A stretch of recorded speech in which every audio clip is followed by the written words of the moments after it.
Okay, what's up guys? Today I want to show you how to do a B-Series VTEC valve adjustment. It's a very simple process, but first time doing it could be a little tricky as you got to get a feel for things, feeler gauges, what you're really supposed to be feeling. So we're going to start off with, the tools you're going to need: a flathead screwdriver.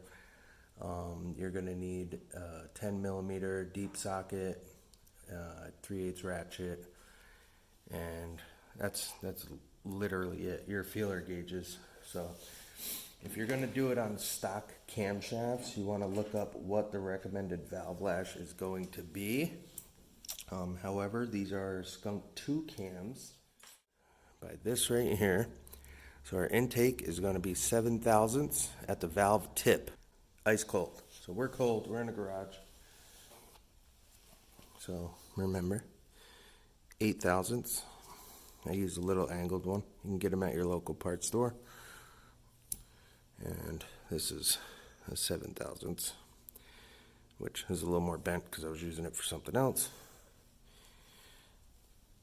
Right there. Right here. 1, 2, and the dot. Right now we are at top dead center on cylinder number 1. This crank shaft, there's no keyway in it. I just bolted it on to keep the timing belt from riding off, because when you do that without the washer in the back, it tends to walk itself off. So otherwise, let me see if I can tilt this. In your car, normally, it's a mark right there, and then there's these 3 extra ones for timing.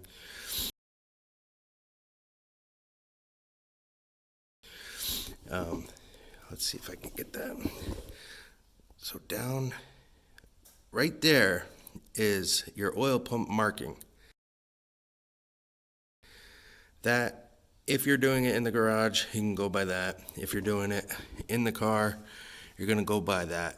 And there's a plastic OEM cover that covers all this, that this will line up to. If you're doing it in the garage, there's your mark. There's also another mark on the gear down there, a line that you'll see. So, okay, anyway. So I'm just going to move this so that way you can tell. Like, okay, we're off our lines. All right, so we're going to bring it back to top, bring it around, and go back to top dead center.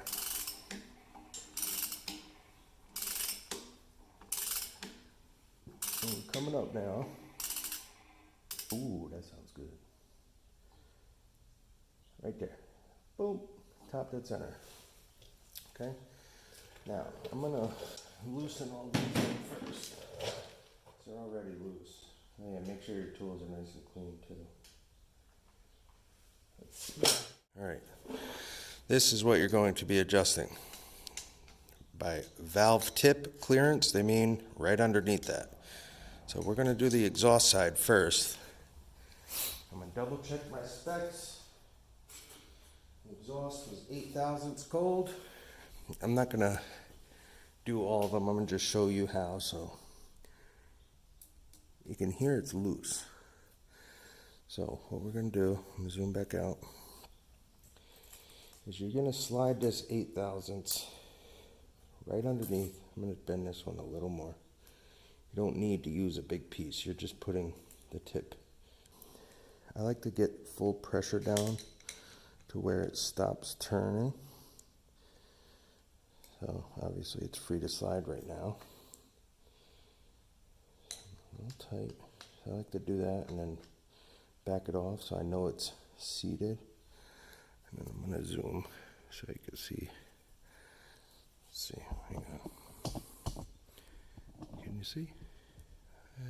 Oops. So what you're doing, you're sliding that. But you want to have slight drag. So, oh, too tight. I can barely move it. If it's hard to move like that, a little tight. Back it off a little bit. And then I like to hand snug it.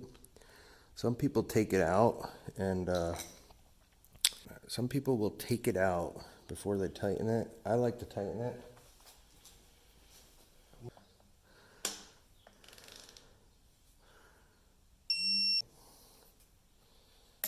there we go. So it should slide out with just a slight bit of drag to it versus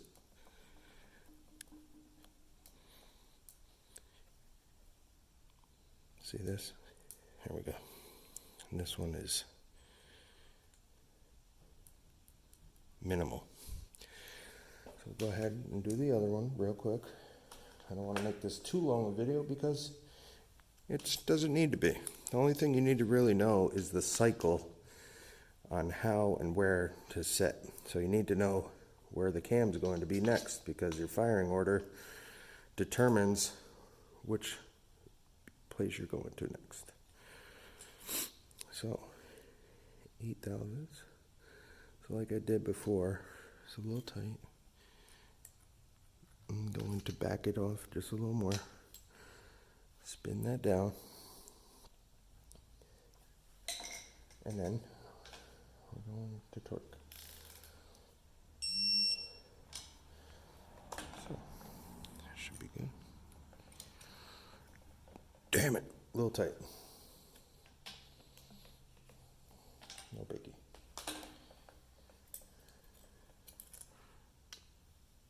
Okay, a little more.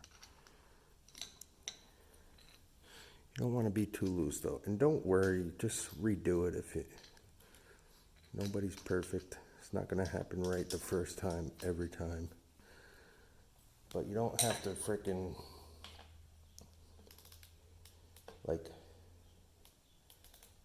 I wouldn't go crazy. Just redo it. Don't not redo it if your clearance is wrong. This is important.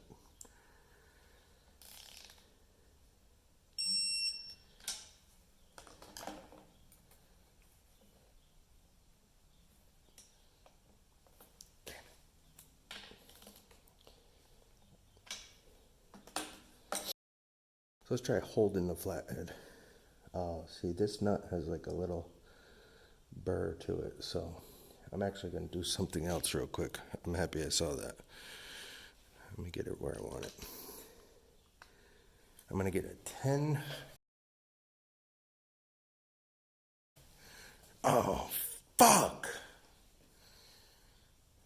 My battery just died. Man. Sorry about that. My phone cut off. I wish I could leave what I said in there when it happened, but I can't. Anyway, let's see. So we did number one. I just did it while the phone died. It was charging.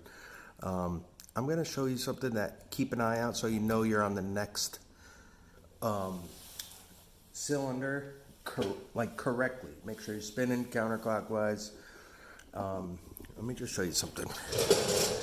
So right here, you can see the VTEC lobe is up, right? It is, granted, these have different ramp angles, stuff like that. So maybe an OEM one might be the peak of the lobe up higher, but it is up and away from the pad that it would be sitting on, right here. Just want to make sure that's the case. Okay, you see the exhaust one, see, up and away. So now, like you would not adjust, this one is down in number 3 right now, creating a little pressure on the valve. You will ruin things if you do that. Also, let's see, sorry, I'm on the tripod. So you can see this one is already coming up at a different rate. That's still on number 3. That's number 4. That's so you can't just pop around. Let's see. Technically, in a weird world, you'd be able to do number 2 right now, but because that lobe's not on it, but I don't want to show you that way. So, let's see. We're going to spin this over. Let me move back a little more. Position this. I'll show you. Counter. Okay. We're going to go. And you look at your cam gears. You're going about just 90 degrees. So when these are about, technically, let's see, I like to line this one up right here. This one, oh, I'm sorry, yeah. You can kind of just eyeball, like they don't have to be, you don't have to go crazy. So what we're looking for, like I said, is no pressure on the valve train. So we did number 1. Shout out BZE. Damn, port job on fleek. VTEC lobe is up. Primary is up. Boom. Not touching. Okay. We have nothing touching. Okay. And that's number 3. And then you do the same thing. Okay. So once you're done with that, that's why it's, sorry, let me get my stool. Important to know your firing order because, yeah, let me fix that. Oh, I didn't tighten it. Sorry, I'm trying to get used to this thing.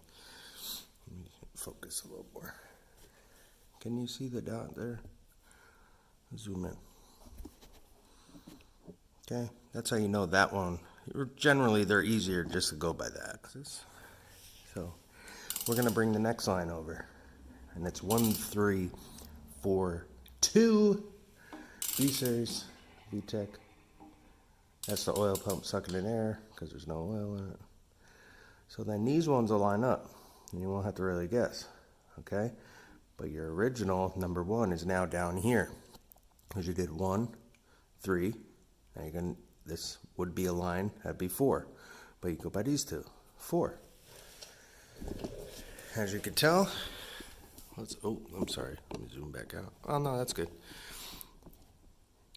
Not touching, right? That's what we spoke about.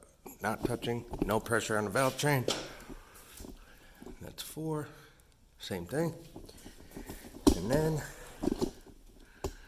we'll just do number, I'm just showing you the cycle.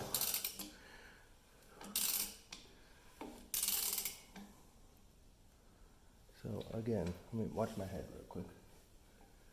Yeah, so that line up with the next tooth on the other side, you'll be fine there. 1, 3, 4. So that's number 2. Number 2 is up. Okay. Number 2 is up. Same thing. And you'll feel it. Listen. You know there's not touching, and then you need to adjust it. Zoom back out. Okay. And then coming back around top dead center. There we are, and then we're back to number 1. So you did a whole revolution. Bam. And then you can double check them again if you want. You'll be able to hear just a light little bit of clearance. Yeah, perfect. So, yeah, that's that part. Let me go to another video. And, actually, before I do that, let me hold this. I wanted to show you what I had to do with this one. Remember I said it was sticking a little bit? So I put the flathead in there, grabbed the open end wrench, and I preset the tightness where I wanted. I locked it just a little bit, and then I torqued it to 14 foot-pounds. So that's all I had to do with that. Like I said, don't be afraid to have to keep redoing it. Take your time. This is the important stuff that people do not do. And with this is a fresh build completely. Oil pan to top. You can see that port.